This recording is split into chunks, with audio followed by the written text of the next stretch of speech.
Greetings, astronauts, seers, and trogs. This is episode 35 of The Quest. And the quest is Dudley Simpson is Doctor Who. Is the quest.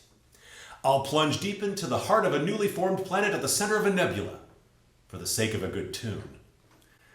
Floating in the center of Underworld, Season 15's sci-fi retelling of Jason and the Argonauts, is one of the most charming pieces Simpson ever produced for the show.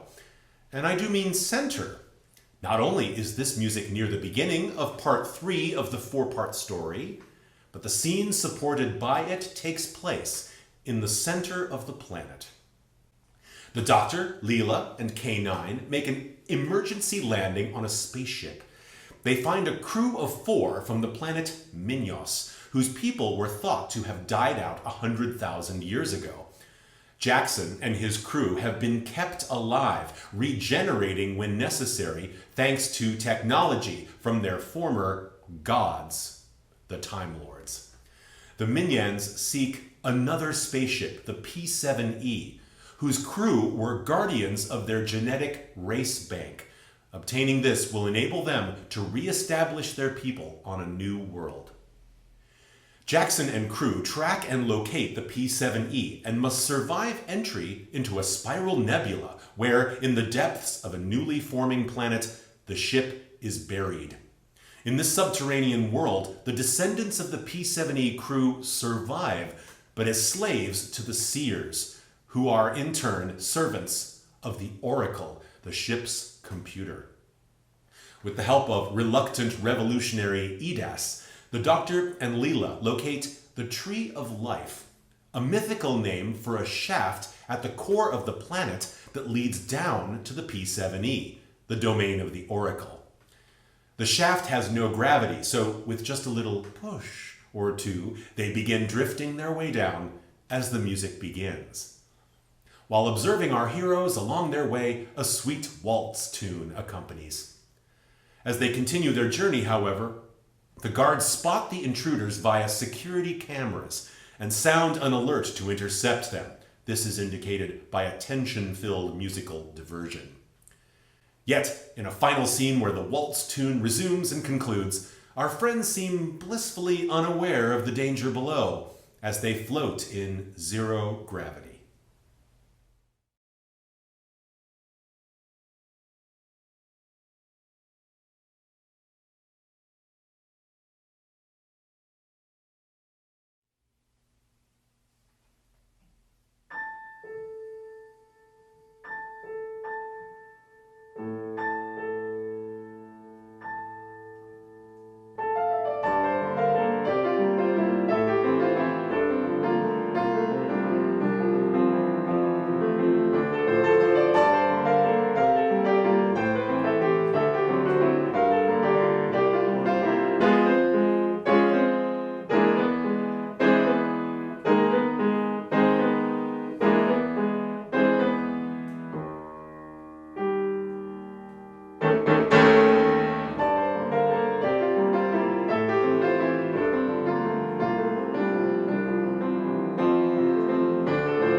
Isn't that the sweetest thing?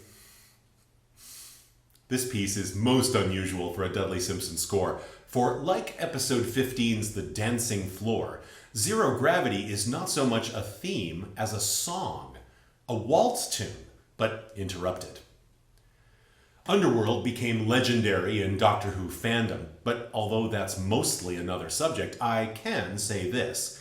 The script was underwritten, and the production sorely underfunded. Thus, it became a massive experiment in on-the-fly padding of scenes, and the 1977 version of what's known today as green screen technique. For Simpson, this actually meant more music to write. There are many scenes with no dialogue that are buoyed by his score, particularly in the middle 2 parts, where unusually nearly half the episode has music. This piece is a good example, with a little dialogue at the outset, a little dialogue in the middle section, and none at all in the floating scenes. No wonder his music stands out.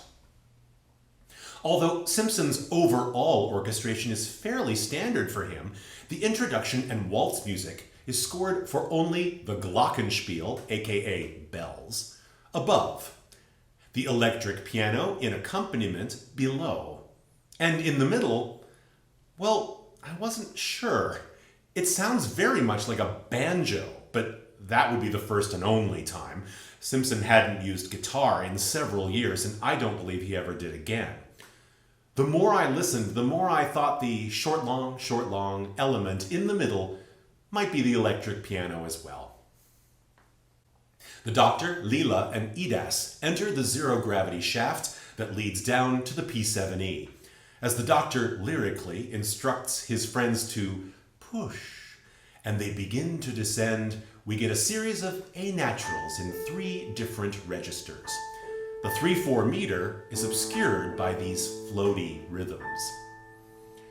The waltz melody is made of 2 joined parts. On top is the bell part, playing dotted quarter rhythms that split the measure into 2 rather than 3.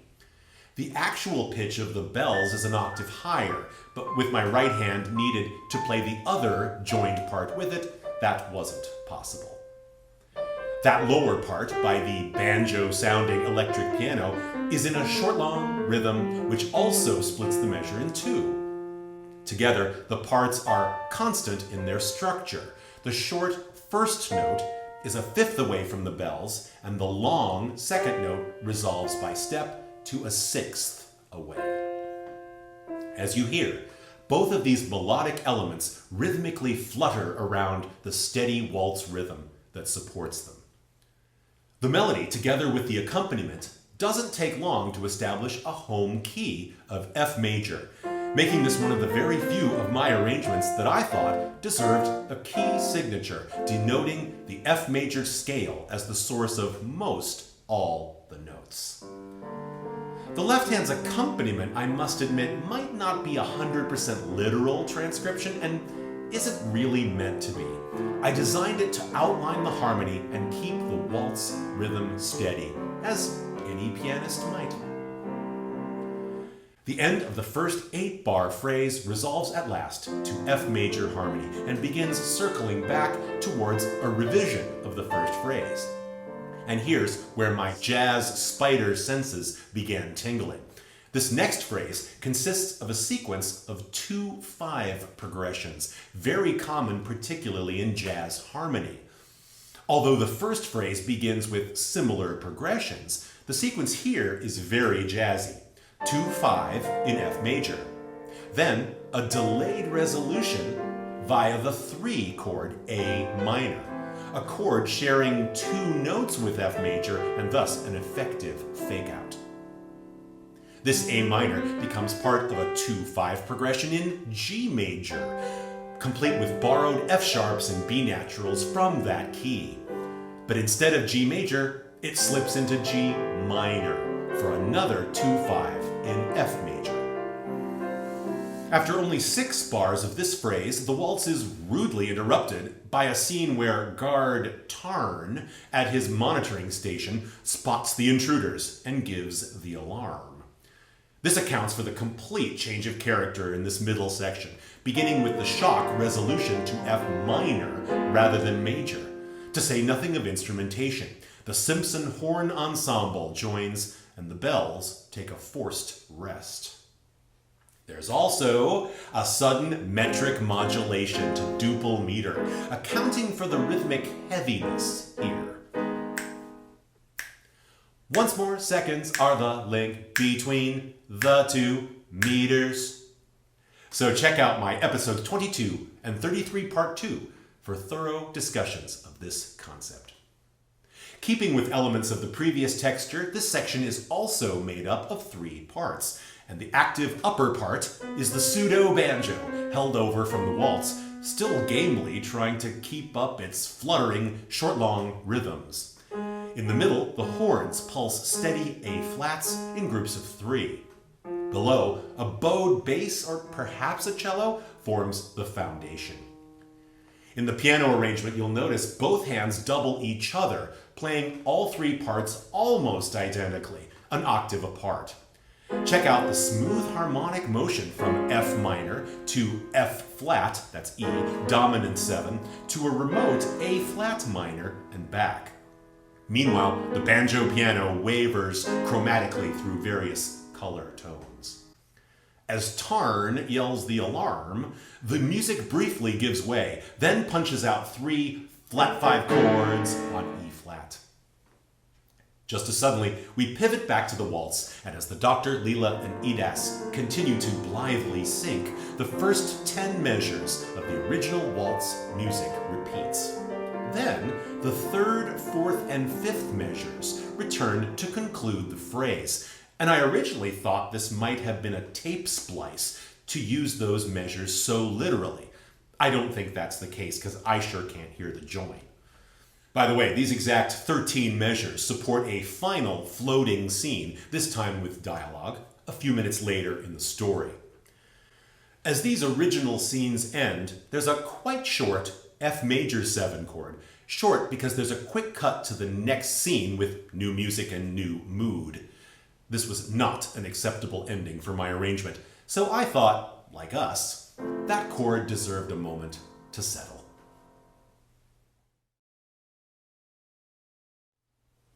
Isn't that the sweetest thing?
Thanks for joining me for episode 35 of the Dudley Simpson is Doctor Who project.